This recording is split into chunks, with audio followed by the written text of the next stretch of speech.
आजचा आपला विषय आहे परिमेय संख्यांचे दशांश रूप। परिमेय संख्येच्या अंशाला छेदाने भागताना दशांश अपूर्णांकाचा उपयोग केला तर त्या संख्येचे दशांश रूप मिळते। आता ते कसे ते आपण उदाहरणाने पाहू। पहिलं उदाहरण आहे आपलं 7/7/6 म्हणजे 7/6। आता त्याचं जे उत्तर आपण लिहिलेलं आहे पुढे ते कसं आलं ते आपण सोडून पाहू। तर 7/6 तर आपण पहिला 6चा पाडा म्हणून 6 एके 6, 7तून 6 गेले राहिला 1। आता एकावर आपण 0 देणार आणि इथे 0 दिल्यामुळे आपण इथे दशांश चिन्हाचा उपयोग करणार। आता आपण पुन्हा याला भाग देऊ 6 एके 6, कारण जर आपण 6 दुणे 12 म्हटलं तर 10तून 12 जाणार नाही, म्हणून आपण 6 एके 6 केले। 10तून 6 गेले उरले 4। आता 4वर आपण 0 दिला आणि पुन्हा आपण 6चा पाडा म्हणू 6 संग 36 म्हणून आपण लिहिलं 6 संग 36 उरले 4। आता पुन्हा आपण त्यावर 0 देऊ 6 संग 36 उरले 4। आता आपल्या लक्षात येते का की पुन्हा आपल्याला एकच गोष्ट परत मिळते। इथे सुद्धा आपल्याला 40 वजा 36 आणि इथे सुद्धा 40 वजा 36।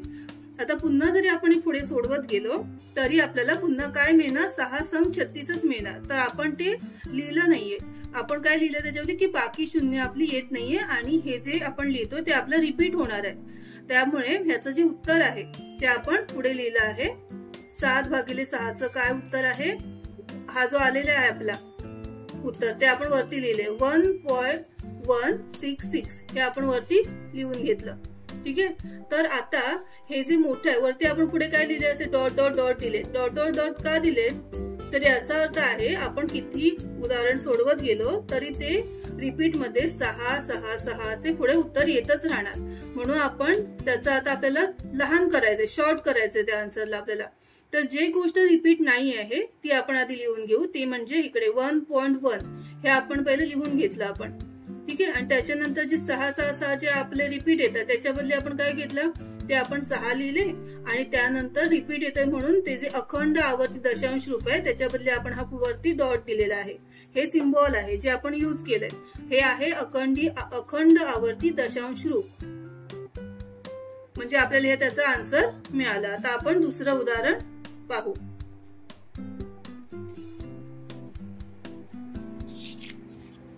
दुसरं उदाहरण आहे 7/4। आता हे आपण गणित बघू 7/4 आपण सोडवून पाहू 4 एके 4 आपण म्हटलं जर 4 दुणे 8 तर 7मधून 8 जात नाहीत, म्हणून आपण 4 एके 4 उरले 3।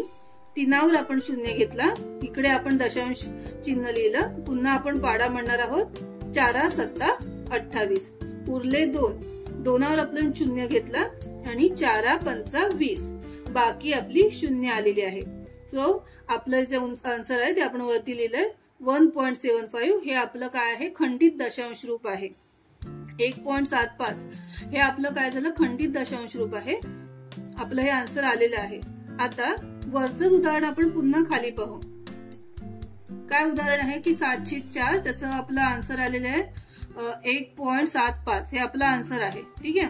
तर ह्याच गणिताला आपण अखंड आवर्ती दशांश रूपामध्ये सुद्धा लिहू शकतो। कसं तर ह्या 5च्या पुढे आपण 0 लिहिले, आपण ह्याच्या पुढे किती 0 लिहू शकतो कारण बाकी 0च आहे। तर किती जर आपण 0 लिहिले तर म्हणजे 0 अखंड आवर्तीमध्ये येणार आहेत। तर आपण हे शॉर्ट मध्ये कसं लिहिणार 1.75 जे रिपीट मध्ये येत नाही ते आपण लिहून घेतलं, त्यानंतर आपण 0 लिहिला आणि जो अखंड मध्ये येतोय अखंड आवर्ती त्याचं रूप असणार आहे तर त्याच्यावरती आपण हा डॉट म्हणजे हे आपलं चिन्ह लिहिलं, म्हणजे 0चा उपयोग करून आपण खंडित रूप सुद्धा अखंड आवर्ती दशांश रूपात लिहून काढलं। ठीक आहे।